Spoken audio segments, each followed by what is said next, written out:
Hello, and thank you for joining us for today's webinar, The State of Lean 2020. Before we get started, we have a few housekeeping items for you.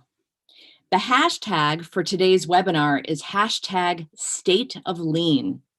Since this is such an exciting topic, feel free to post insights using this hashtag on Facebook, Instagram, and Twitter, and be sure to tag us. You may ask questions via the Q&A capability at the bottom of your screen anytime during the presentation. We'll attempt to answer all of the questions at the end of the presentation, but if your question is not answered today, we will plan to follow up with a response after the webinar. Today's 60-minute session is being recorded, and it will be sent to you following the presentation for your own reference or to share with others. We'll also send you a link to the associated research report. Now I'd like to introduce you to our speakers. David Visco is a 5S expert. Beginning in 1985, David launched his career as a warehouse control manager running a distribution center that managed inventory of over $500 million in value. As he furthered his career, he gained extensive experience across warehouse, production planning, logistics, and materials management. Using 5S in the workplace, he saw a unique opportunity and a need for a 5S resource. And in 2006, he founded the 5S Store, the first online store dedicated entirely to 5S. The 5S Store provides a massive range of 5S products, free best practices content, and coaching services to thousands of clients. In 2015, his first book, 5S Made Easy, was published. Today, in addition to his role at the 5S Store, he frequently speaks publicly on the topic of 5S best practices. Our second speaker is Bruce. Bruce is the president of GBMP. He's a sought-after speaker concerning management's role in lean transformation. Bruce Hamilton is noticed for his hands-on experience, his humor, and his insight, which we'll see today. Before joining GBMP, Bruce held management positions in marketing, IT, operations management, and general management. And in 1990, he led his organization to a Shingo Prize. He has over 30 years experience as a student of lean. Bruce holds a BA, and he attended Bowdoin College and the University of Arizona. He's a past recipient of the Shingo Prize in both business and academic categories, and he's an inductee to the Shingo Academy with 5 awards in all. In 2015, he was inducted into the AME Manufacturing Hall of Fame. We're delighted to have Bruce join us today. I'm Mary Beth, and I'll be your moderator today, presenting the results of our survey and posing your questions to both David and Bruce for discussion over the next 60 minutes. We have a lot to cover, so let's get started. I'd like to begin with our methodology.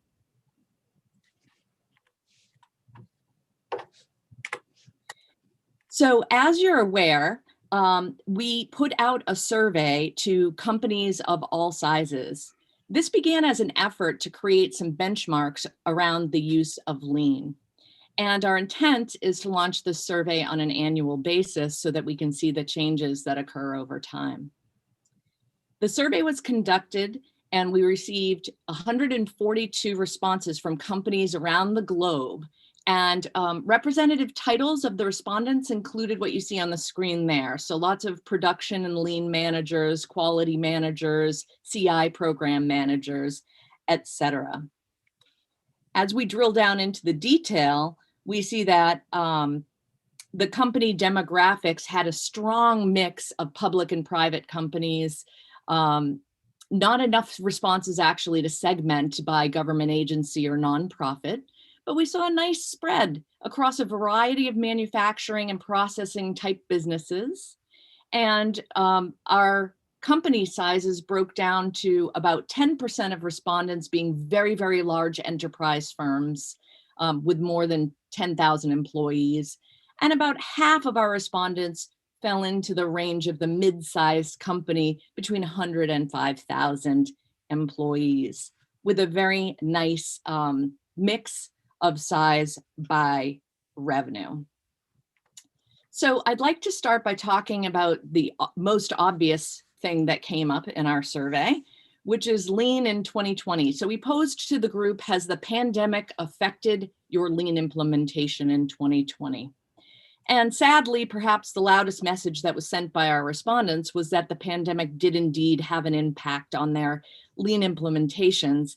61% reported being less focused or on hold with their lean implementations in 2020. And when we drill down into the detail on that, we see that some companies actually saw some unforeseen benefit amid the pandemic. So I'd love to put up the slide of quotes that we have here. Here are two quotes that refer to what I'm talking about. Basically, both of these quotes indicate that because these companies had a deeper understanding of efficiency and flexible production, these companies felt that they were able to adapt better to their the changing times around the pandemic. And so this is a little silver lining in the story of how lean was impacted in 2020. I'd love to ask David a question here, specifically around 5S. Can you talk to me about your thoughts about how 5S work and COVID should go hand in hand? Yeah, sure. Thanks, Mary Beth. Bruce, thanks for joining us today and everybody else that's on. One thing that I remind people of often is that 5S isn't about just organizing the workspace. A lot of folks think that's the key, but the real key there is that it helps drive behavior change for the better. And I think all of us could agree that during COVID, we had some serious behavior changes in front of us that we were dealing with every day. And the irony is that customers that had 5S in place, they already had a lot of foundational work, the groundwork in place to start to put new signage out and whatnot and change behaviors, all due to COVID. They did a lot of extra setting in order, putting signage everywhere, footprints wherever you needed them to be, signs on the walls, you name it, right? And then, of course, a new habit. So 5S is all about, especially in the sustaining piece, about new habits and making it all a new habit. Well, don't we all have a new habit today, which is wearing masks constantly, right? You don't even think about it. And then if you go to like walk in a store or whatnot and you forgot your mask, you go, damn it, and you turn around, you go back. It's become pretty much a habit for everybody, which is very in sync with 5S, the nature of 5S and the methodology. Thanks, David. Let's talk a little bit about the cultural activities. So on this slide here, what we see here are some interesting findings. What the data showed was that when it comes to the cultural activities that are associated with a lean implementation, an alarming number of respondents seem to be skipping some of the important practices, specifically activities to help establish executive sponsorship and team buy-in. Most companies are working on team spirit, over 68%, and goal alignment, over 66%, but less than half say they have broad team buy-in, and only half report that they have executive sponsorship. And so I'm curious about what you guys think of this. Bruce, I'd like to start with you. What are your thoughts? Yeah, thanks. It's nice to be joining you and Dave, Mary Beth. Thank you for having me today. Yeah, so I think there's a direct relationship, actually. Executive sponsorship may be a little hard to understand exactly what that is. In some cases, that means passive support. Putting my name on something does not necessarily mean that I'm visible. Commitment is a harder thing to come by. If I saw 50% executive commitment, I would really be delighted with that, because that tends to be kind of low. Larger organizations, it's harder because they can't be everywhere. But when we talk about buy-in and engagement from employees, it's directly proportional to buy-in and engagement from management. If management is not visible, not present, it's worse than sort of being passive. It gives the impression that they disapprove. Because when we are in favor of something, we tend to be there. If there's a late delivery or quality problem, you're more likely to see the executives on the floor directing traffic, trying to figure out what we can do for the customer. This has always been the case with continuous improvement, and 5S is a key part of that. Managers, I mean, sometimes I don't think are quite aware of how important their role is in creating buy-in with the persons that they support. Thanks for that, Bruce. So next, before we go on to our next topic, I'd actually like to put up an audience poll. So for you viewers, you're going to see a box pop up that asks you this question: for what primary reason does your organization employ lean? And you'll be able to respond right in that box that pops up. We'll take about 30 seconds to allow you to respond to that. And then we're going to project the results right up on your screen. So please take a moment to respond.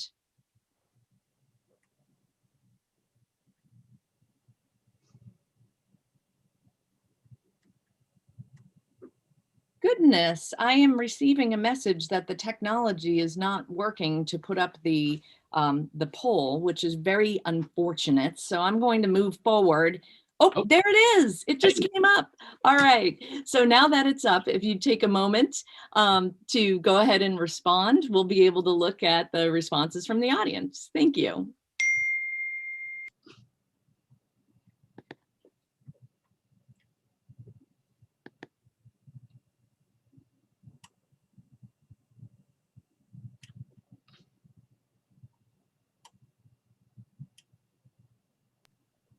And if you could finish up your responses. Here we go. All right, so when posed the question, our lean implementation has been impacted by the pandemic. About 74% of the respondents said that is true, while 26% said that is false. So let's move on to the next slide where we look at what was said in our survey. So when we posed the same question to the larger audience of the survey, we saw that more than half of respondents, I'm sorry, we're moving on to the next topic, the reason for lean. So we've moved on to the reason for lean. For what primary reason does your organization employ lean?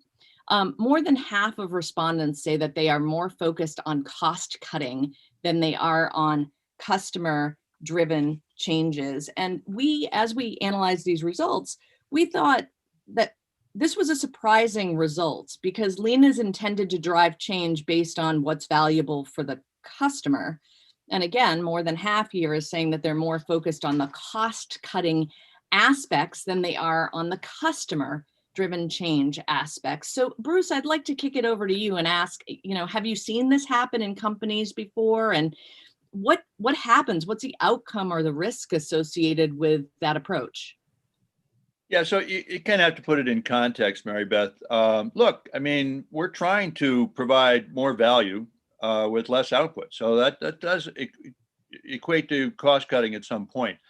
One of my teachers, Shigeo Shingo, and I'm going to quote him verbatim, said, "The order of improvement must be easier, better, faster, and then cheaper." And the reason he said that was that the cost, the gains you get in cost, they come out of that sequence of events. Making the job easier generates buy-in, generates interest.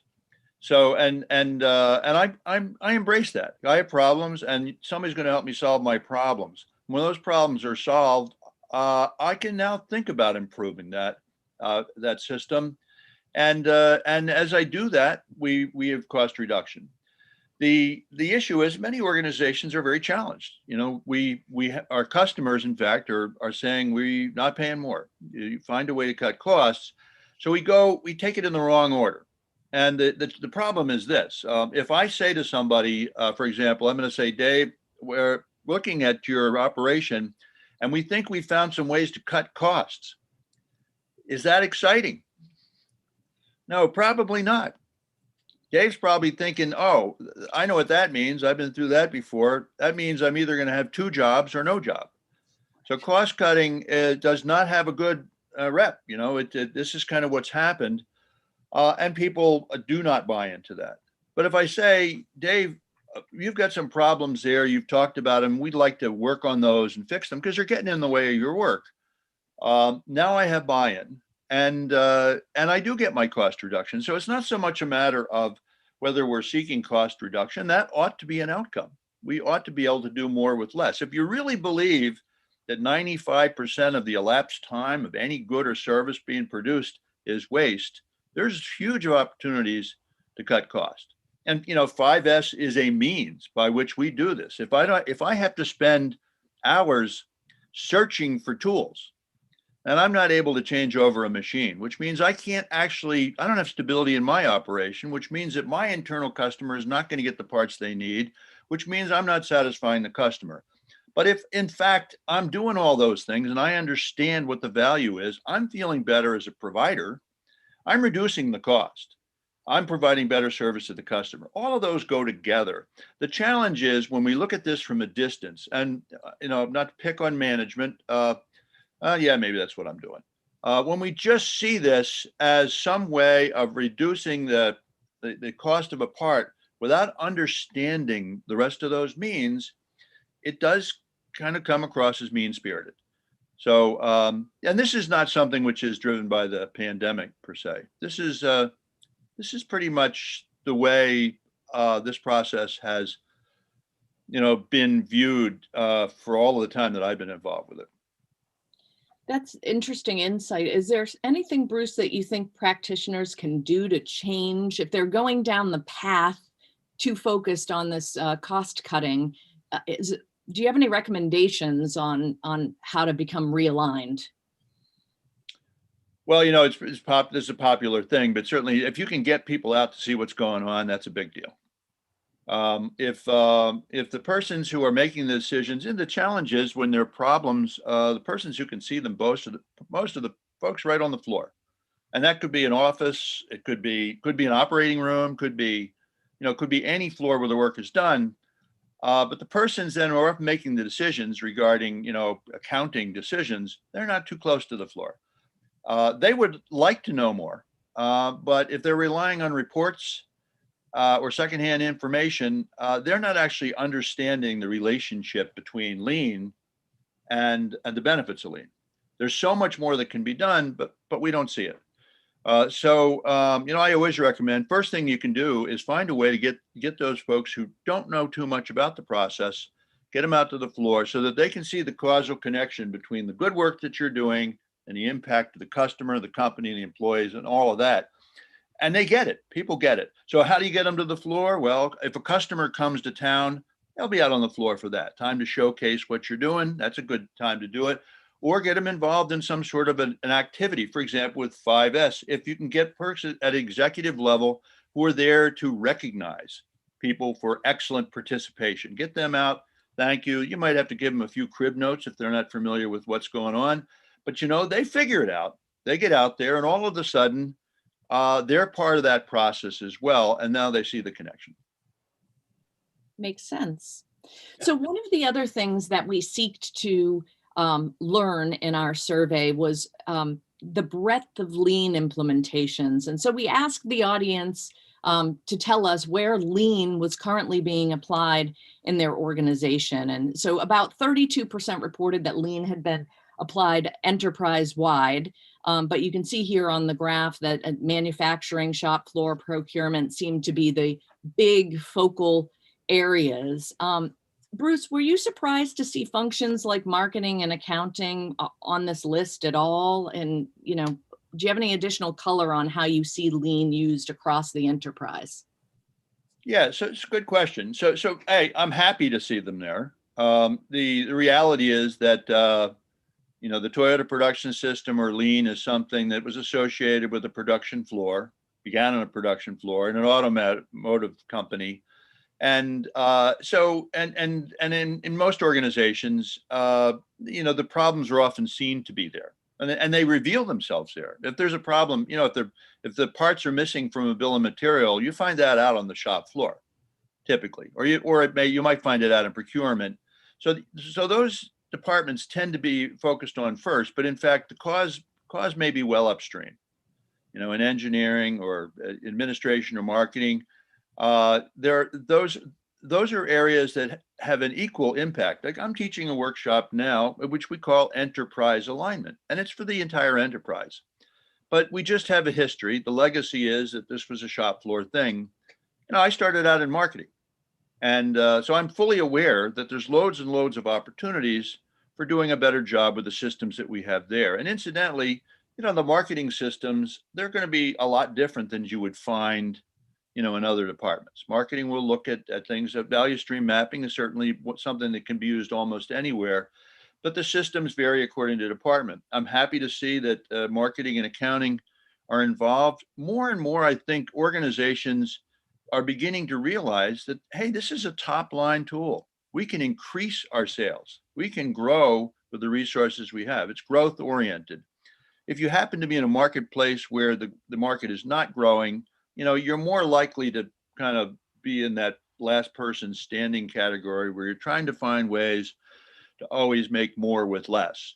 But oddly, and this has just been my experience, in the year of the coronavirus, most of our customers can't keep up.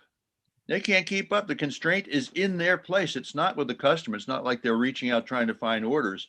So we hear, you know, about, you know, the unfortunate situation like entertainment industry and the restaurant industry, and times are very tough there. I mean, the constraint is clearly in the market, but not so much with many of our customers. They see these opportunities now, something like 5S or other tools, as great opportunities to serve the customer better. And so I'm happy to see that marketing and accounting and admin, these others are there. Not too surprised, actually. I think it's good. It's good that we're branching out. Well, you brought up tools, so I'd like to continue on that thread. The next thing that we dove into in our survey was the lean tools that are being used. So we asked which of the following lean tools were being employed in their organization. We allowed for them to answer all that apply. So first off, it looks like there's a big mix of tools being used, but that it's interesting, right? And obviously 5S seems to be used by 50% of companies. So David, what do you think of that number? Yeah, that doesn't surprise me. That's as high as it is. You know, 5S is one of the foundational elements of lean. And what I find is a lot of companies start there. That's where they start to put some new behaviors in place, behaviors that they're going to need going forward with the rest of the lean toolkit. You know, it's interesting though, I find a lot of my clients where I'm helping them out with 5S, that's all they want to do is just 5S.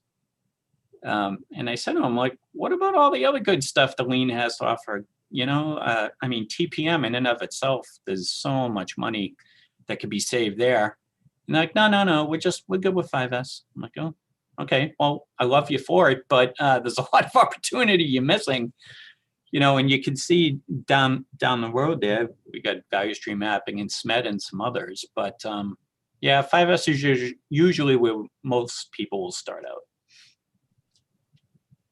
Bruce, for the rest of these, you know, I'm really surprised by the lack of use of value stream mapping. I mean, maybe it's me. What do you think about that? So it's, you know, not having seen all of the participants, Mary Beth, hard to say exactly. It's value stream mapping is something that's been around with us since maybe 1996, something like that. Before that, you know, it was a tool that was inside of Toyota, and it's a wonderful way of looking at the big picture and recognizing that goods and services flow crosswise across an organization. Originally, it was referred to as material and information flow mapping. That's what Toyota called it. But that indeed is the value. Basic idea is if I have all the parts and I have the people, and I have the machines and I have the information, I can make the part or I can do the job. So yeah, it's something that could and should be used by everyone. But here's the thing, a lot of organizations, this is still new. It's hard to believe. I've been doing this now for 35 years, and every day I meet somebody who's never heard of it. It's just the way it is. And it's normal that when we start out in an area that we can control. It's a small area. It's just our local control. We make spot improvements. We don't even actually have a culture where we can cross boundaries. That whole idea of crossing boundaries between departments, that's something that kind of comes along later in a company's growth. We're functionally organized. There are walls between us, figuratively and actually. And that makes value stream mapping a tool, a method that tends to come along later after we realize that, hey, we fixed something in our department, but in fact, the cause of our problem is upstream. What can we do about that? That means we need to have a culture where we can go upstream and have that discussion. So I'm not totally surprised. I think it's good that value stream mapping has become available to us. The other tools that are here, they sort of look to me like you had a lot of machine shops responding. I'm just looking at the tools. The tools that are selected depend upon the industry. So we choose a tool to fix a particular problem. Multi-process handling tends to be something in an area where you'd expect that somebody would be able to handle multiple processes. Like I should be able to work 2 or 3 machines, or I could be working on a manual process while the machine is doing an automatic process. And that sort of indicates to me that there would be machining centers involved here. If there were a whole lot of people from marketing participating here, you might get different tools. One thing I'll note that was a surprise to me, maybe not so much of a surprise, and that is like one of the most important countermeasures in Lean or TPS is standardized work, is having a very highly specified means of doing a job, so that I know how much time it takes, so that it's predictable. So if somebody says, can you get this done? I say, I know if I have these parts and I have this machine, I have these people, it's going to take me this much time, and it's under control. And that basic science is really, that's what TPS is based upon. And so your respondents, not one of them mentioned it. And that would be concerning to me. That being said, that's often the case. Organizations look at standardized work and they feel it's too onerous. It's just too much work to try and get all of the work standardized. That's still an opportunity for many businesses. Certainly it is. So we actually double clicked a little bit on the value stream mapping topic just to expand on this. Only about 30% of companies have mapped all or nearly all of their product value streams. About 11% indicated that they, haven't done it at all. So I'd love to, I know you said it's not, for everyone, but what companies would benefit from value streams and what are the best practices associated with using them? That one's for you. Well, you can value stream the top of your desk. You decide what the boundaries are because you're looking at the flow of information and material, and it depends on the problem that you're trying to solve. And many organizations will use the boundaries will be fairly narrow. For example, in healthcare, we may have a value stream for the emergency department, or maybe have multiple value streams for the emergency department, because we're looking at the flow of services in a very critical area. It's very rare. In fact, I'm not sure if I've ever seen it for, let's say, an entire hospital to have documented the flow of patients from the entry to the well point. Now that's an ideal, but it's huge, and it's huge because hospitals typically are huge, and because they are very segmented and specialized. And let's say a lot of them are not laid out that well. You get doctors running up and down 7 flights of stairs because half of their work is on the 7th floor. And most organizations will tend to focus on an area of greatest need. For example, you will see value streams in the hospital and EDs because emergency departments are so critical. You would see them less in other areas. And it's just a big task. It's normal in an organization that some parts of an organization will be further along than others. So some parts of an organization may have gotten to their boundaries and they said, we understand that upstream and downstream is where we need to focus.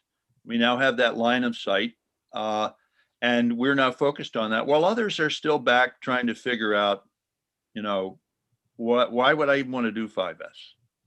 That's, you get both ends of the pole in the same organization.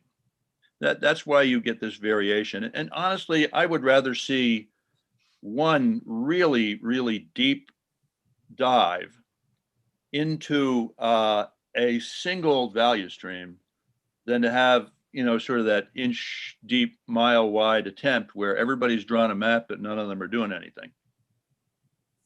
I think that's great advice, Bruce. Thank you. So our next topic is about waste. So in looking at the overall efforts to reduce waste, we once again saw this focus on cost reduction as the biggest motivator about which practices were adopted. We'd asked a variety of questions that were waste oriented. We asked about talent waste, process waste, eliminating waiting, transportation waste, et cetera.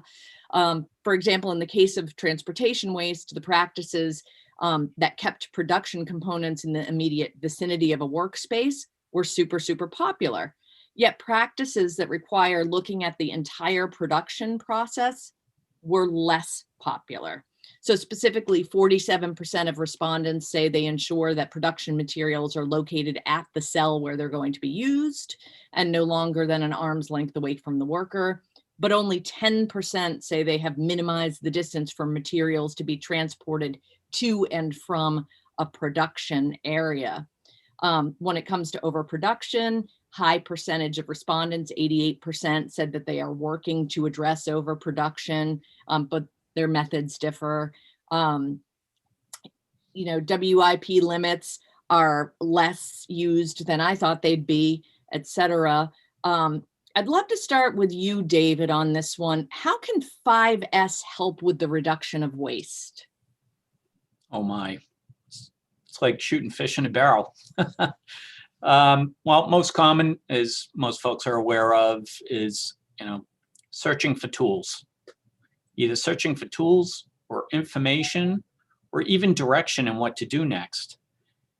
Typically people waste around 20% of their day, their work day is wasted on not knowing what to do next, where to find what they're supposed to, what they're looking for, whatever. 20%, you do the math, it's pretty significant. But another huge waste is the waste of talent, right? So in 5S, you can see that during the audits. If you're doing your audits properly, you're getting involvement from the people, right? All your employees, your groups, your teams, or whatever are involved in providing ideas. And that's a huge waste if you're not doing that, if you're not tapping in to the employees' ideas and getting, things to flow from the bottom up. What I see a lot in companies, though, is that audits are done just to create a chart on a board somewhere, 5S audits, and there's no communication involved. The whole idea there is to improve the line of communication across all sides. So 5S can really help, overturn a lot of those wasteful steps and lost talent along the way. Thanks, David. And Bruce, so I'm curious if you can give us any color on what you think is behind what we see in the data here, and any advice on addressing waste. Well, the whole concept of waste is, and I like to just say it's anything that gets in the way of my job, but it's actually these are with the exception of the waste of lack of creativity, that kind of thing. These are all industrial engineering wastes, storage, conveyance, defects. All of these, you can ask this simple question: why not half? And you can cut them in half, and you can cut them in half again. If you ask the question and you start looking and breaking down why, for example, in terms of transport waste, you can ask why not half? I can't really deliver material twice as often because it's so far away. Well, if we cut the distance in half, can you deliver it twice as often? Why would I want to deliver it twice as often? Well, because the factory is not a warehouse, because I should only have the material that I need. You know, one thing that a lot of organizations will do when they start out is they think the solution to the problem is to put all the inventory at point of use. And you know, sometimes there are items that you can have at point of use, but if they're not needed, that's waste of storage. And in some businesses like electronic assembly or something like that, where the parts are very small, you can fit it. Looks like it's okay. And you maybe, if you're lucky, you can get it within an arm's length of people. More likely you can't, because there's a lot of parts. So it's a half measure, because you haven't dealt with the fact that conveyance is such a problem. And you know, Shigeo Shingo pointed out something that's pretty obvious, that the only way to reduce the waste of transport is to change the layout of your plant or your organization. And the same in healthcare. If we're trying to change over rooms between patients and all the linen is in a different building, don't expect the change to happen very often. Transportation is a waste. Now we could say, oh, we're going to automate that. We got robots sending all this stuff around. Well, you haven't done anything at all. Actually, you've just replaced a person with a robot, and you still have the same crummy layout, and you still have inventory in the wrong spot. So oftentimes we do what we think we can do. And changing a layout in a plant is a decision which requires first of all, a greater understanding, a deeper understanding, more of a systemic look at the process. And it also is something that has to happen with somebody who has a higher level of responsibility. There could be some cost involved. So in terms of, you know, waste, getting more focus on waste, I think it's just important for persons to recognize that small changes are just fine. That's all we're looking for. You know, I'm talking out of both sides of my mouth, because I'm talking about changing the layout. But in fact, if I can move a tool to my left side rather than my right side, so that when I'm picking it up, I'm not reaching across my body, or I'm not turning around or back here to gather parts because they're not in front of me, that all those add up and they accumulate in remarkable ways that we don't actually understand until we start to do those things. And the good news is that those kind of things are things that everybody can do. I mean, the slogan of my little organization is everybody, every day. And the reason for that is that's where we get the big improvements. Actually, it's the summation of all that little stuff.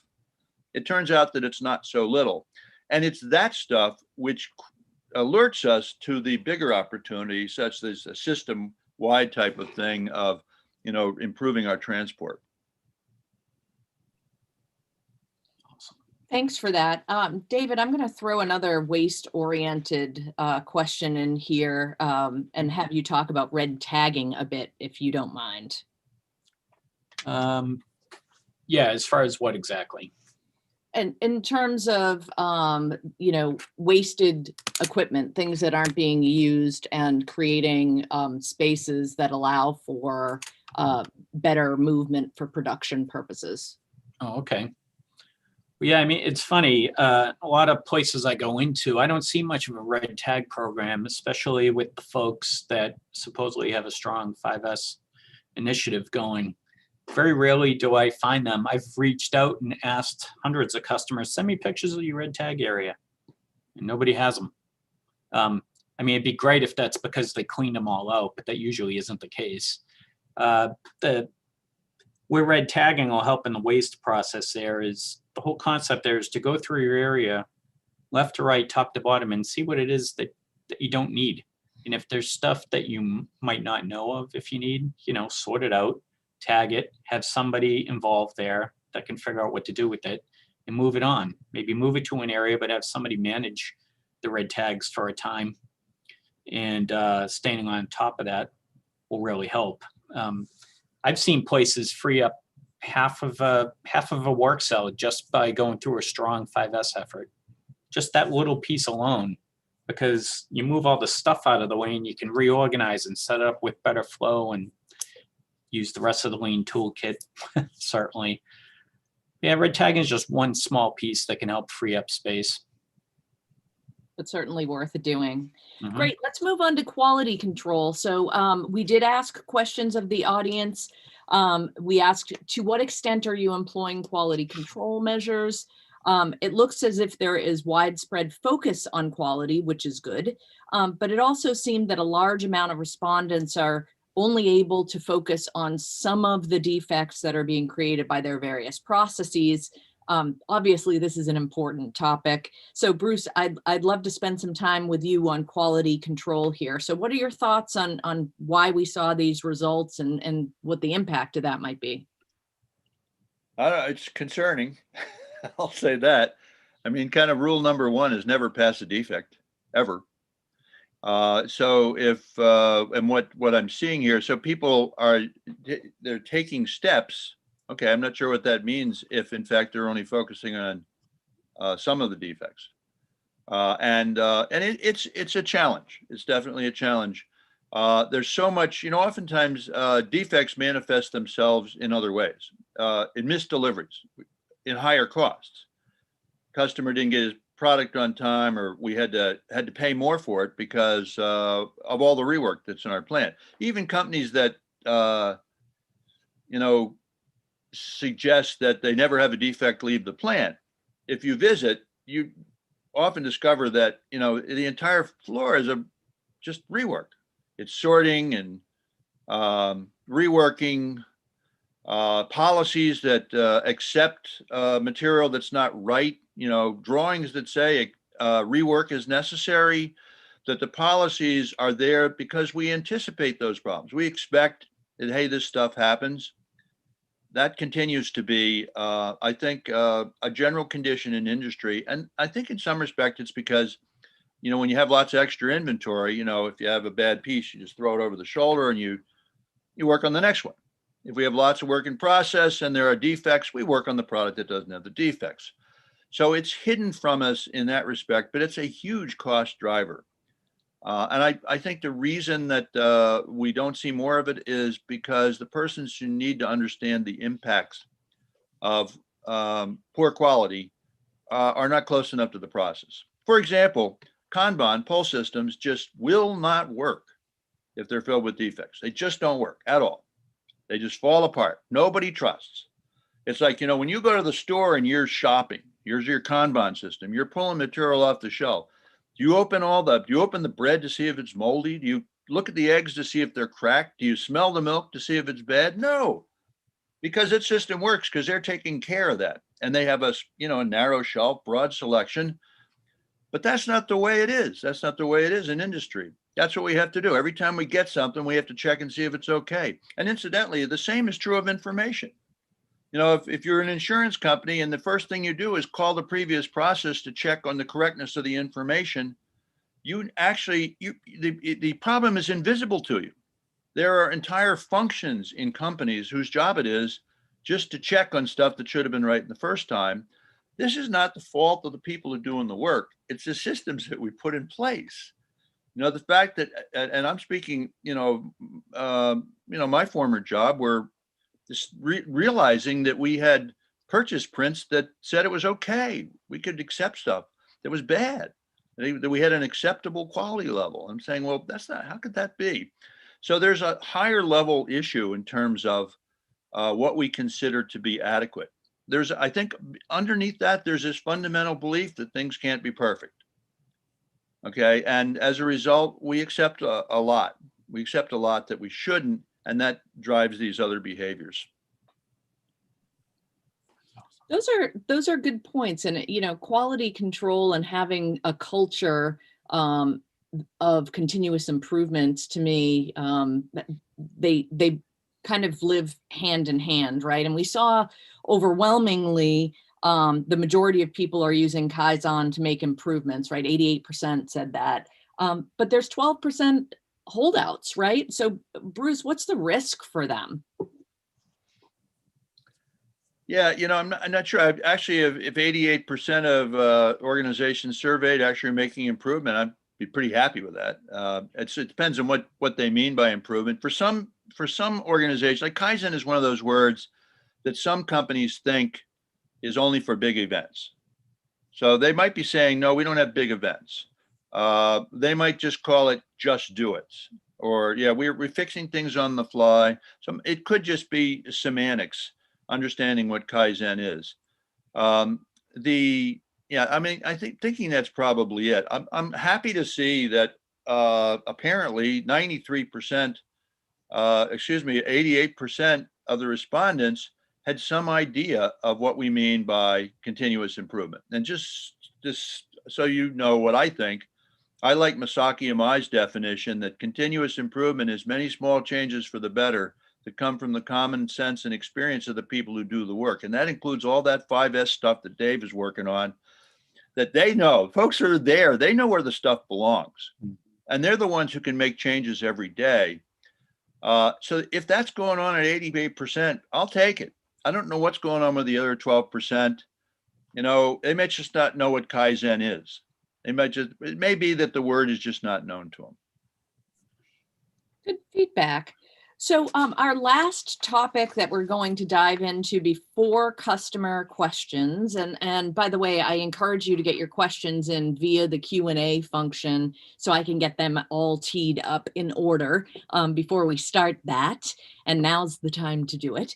But here's our last topic. So we're going to talk about measures of performance, right? And so we put out 7 different lean measures of performance, and we asked them, which of the following measures of performance do you employ? You know, check all that apply. And so what you see on the screen here is that not all measures are used by everyone. It appears that, you know, delivery schedule achievement and people productivity are the most popular measures being used. And then there's, you know, floor space utilization and RFT. Those were a lot less popular. So, David, let's start with you. How does floor space utilization and 5S work hand in hand? And would you like to see companies tracking this metric more than what we saw in the survey results? Oh, heck yeah. I would definitely love to see people tracking that. You know, going back to earlier when we were talking about cost reduction is the focus of a lot of folks for 5S and lean and whatnot. And when that comes up, when I'm talking to an executive or whatever, or even a general manager or a production manager who's been told I've got to implement 5S because I need to cut costs, they'll ask me, they say, can you prove to us that we're going to, you know, cut costs? And I hate going down that road, of course, but this is a fantastic metric to give to them because for a manufacturing facility, you know, the square footage cost is significant and you need to get an ROI on that. So 5S in and of itself, through, you know, doing a spaghetti diagram, sitting in a corner, watching what's going on, doing the sorts, the set in order, getting all that in place should free up floor space like we talked about even with the red tagging earlier. And you could even get to the point where you've freed up so much floor space that you can bring in another piece of equipment and, you know, build more widgets, which is going to increase revenues. One company I was at years ago, we went into that heavy and it was all focused on space utilization. And 5S really helped us in that regard to the extent that it helped save that facility actually from being closed down, because we were able to bring in more new product development and product manufacturing into that facility that other facilities couldn't because they were a mess, for a lack of a better term. And what we did was we just got so much better with lean and 5S and organizing and making floor space utilize so much better. It literally saved jobs. That's helpful.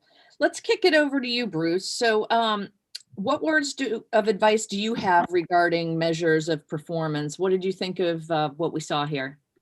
Yeah, so I may just follow up on what Dave said briefly because he was focusing on space. It's an interesting relationship between, without getting into the space-time continuum, there is this relationship, you know, that if in fact we half of our floor space is taken up with stuff we don't need, and that's not unusual. That's not unusual. For storage of things we don't need.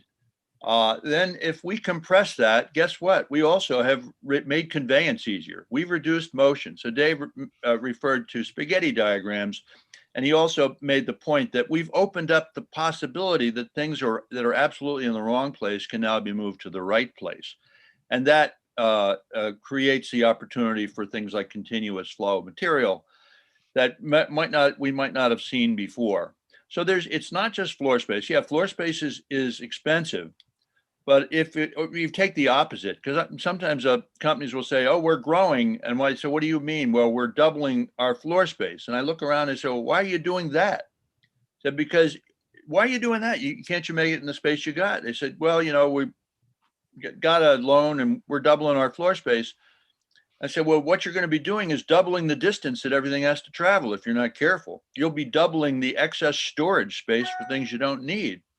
And 5S does a nice job of alerting people to that. It's not even obvious. It's not even obvious. Like oftentimes, the worst situation with 5S is when it looks organized. Companies will put labels on things, and it looks nice and neat. And incidentally, the same thing happens in offices. There can be whole filing systems that nobody uses, and the ones that nobody uses, they're the ones that are right up front.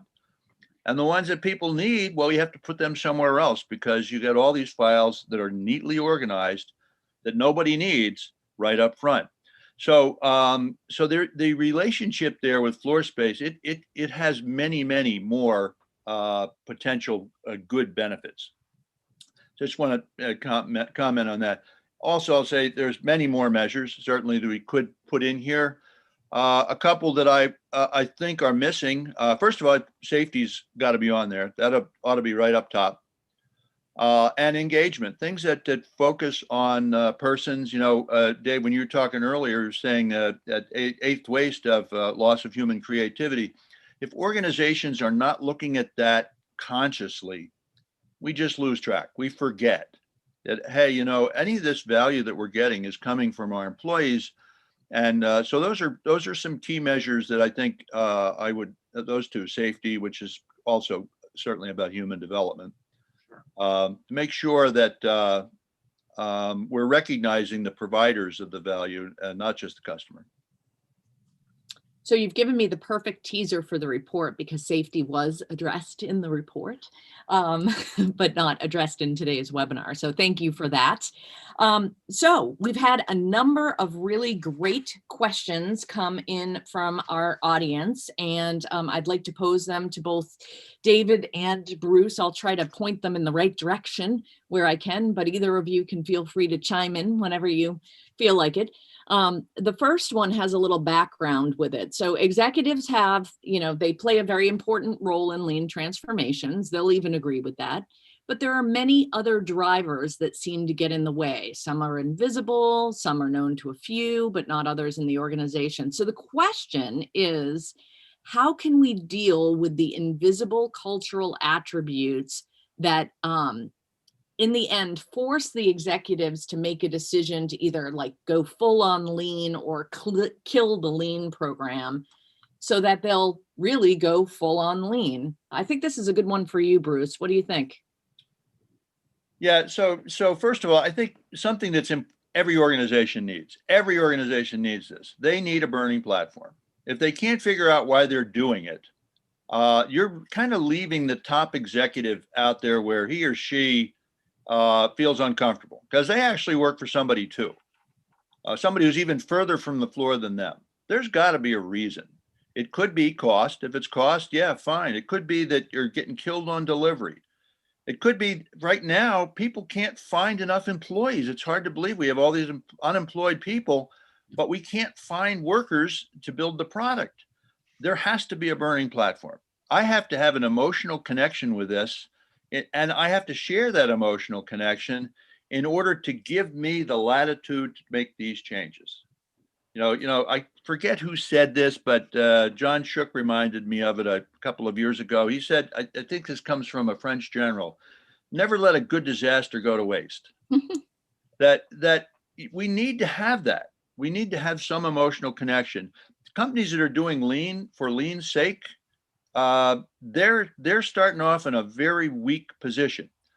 The average CEO tenure is 3 years. So they got to be very careful about what they support and don't support. And occasionally you get some transformational leader who, in spite of all that, will stick his or her neck out. You know, occasionally you get a daisy who grows out of a brick walk too, but it doesn't happen very often. So you gotta have that first piece. I can't show a passion commitment for change if I can't have that burning platform. Thanks, Bruce. The next one looks like it's probably for you, David. So the question is, to develop a culture, you must first establish a habit. In your experience, how long does it take an entry-level business to get to a position of having 5S as part of their embedded culture? Oh, wow. What a question. I mean, that's all over the map. Sadly, unfortunately, I don't see they get there too often. Many times it winds up being, and I talk about this a lot in my next book, many times it winds up being a flavor of the month. But let's suppose those companies that are actually all in on lean, I mean, you could start making habits pretty quickly with 5S, as long as you're doing it right. Just making small improvements every day. I would say, you know, if you're just looking for a hard number, I mean, it's tough because it depends on what's the size of the company and whatnot, but probably 3 months or so. I would say 3 to 4 months before it really starts becoming a thing. But again, that all depends. You know, some companies will do an audit once a quarter, and the audit isn't the only way to make 5S a habit, not by a long shot, but that's just an example. In that case, you're probably not doing the right things to get 5S to be habitual. So it depends on the cadence that you're pushing 5S through as to really how long it's going to take. But what I find is a lot of folks make 5S way more difficult than it needs to be. It's just small improvements every day. You could get there in short order, actually. So again, it depends on how often they're doing, you know, all the little pieces of it. But if they're doing it right, it should be no more than a few months, I would think. Thanks, David. The next question I'm going to pose to Bruce. So when trying to be lean and working with a lean sized team, what points would you focus on first to get a solid footing?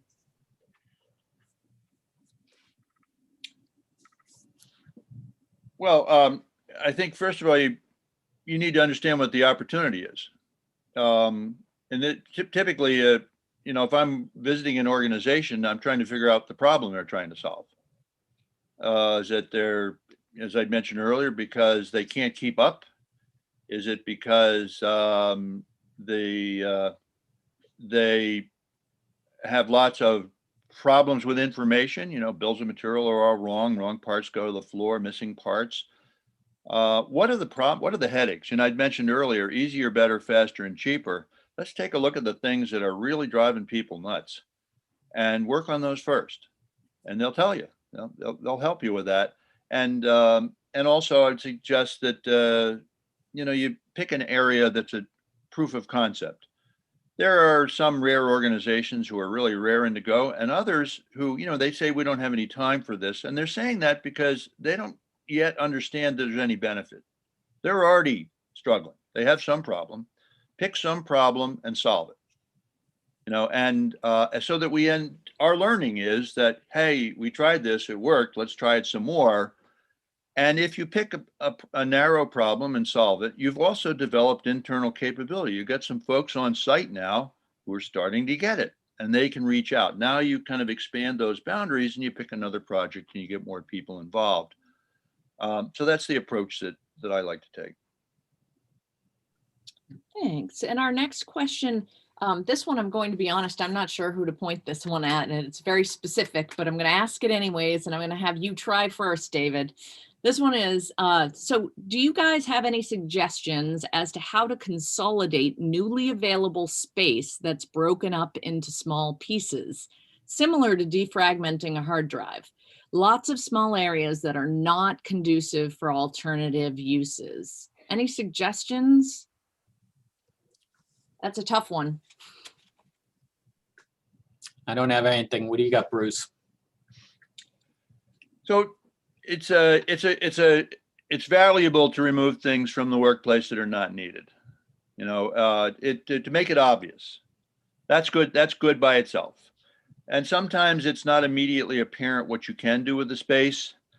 I remember many years ago, wire mold sort of was a poster child for lean for a long time, still is in many respects. But when they freed up space, they put in tennis courts, basketball courts, and because they didn't have any reason to have it at the time, and they did that to make the point that they didn't want anything else there.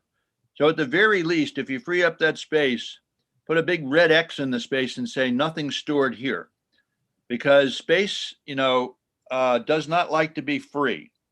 And pretty soon, if you free that space up and you don't say don't use this space, it does get used, and it's almost always for the wrong thing.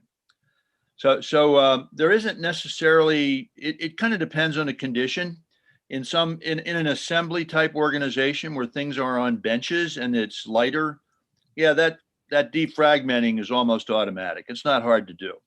If this is space in a machine shop, it's harder. But actually, if you think hard about it, sometimes there's a manual operation that can easily be moved in with an automatic operation. In fact, I can think of examples where machine shops freed up space and they actually moved an assembly operation in, and the person who did the machining also did the assembly because she had time. She had time. Now that presents some other problems for an organization, because somebody who's distant from the process may say, oh, well, we shouldn't be paying that machinist, that high-paid machinist, to be assembling those parts. So that's, kind of the obstacles that you get, because if you were on the floor, you'd say, well, she's standing there. She can do it. She knows the part, rather than sending them to the customer. So there oftentimes are more opportunities. I certainly say all else fails, go to the people who do the work and ask them how they'd use the space. There you go. Thanks, David and Bruce. That's all the time we have for questions today, but I would like to let our audience know about a few things that we have happening. So first of all, you'll receive an email follow-up from this webinar that includes a link to the full report, the State of Lean 2020 report. Also, because we had such robust data in our survey, we are conducting a State of 5S webinar separately in April. So watch your inbox for invitations to that. We hope to see you there. Also on the screen, there's a bunch of resources that you can use. David's book, 5S Made Easy, is available on the 5S store website. And we offer a bunch of free online best practices on our 5S Blackboard, which is part of the 5S store website. There are Lean and 5S best practices, articles, photos, tools, etc., listed on there for your use at any time. David's contact information is up on the screen if you'd like to contact him directly, as is the 5S store URL. And on the right-hand side is all of our social channels. We hope you'll give us a follow. Thank you so much for joining us today.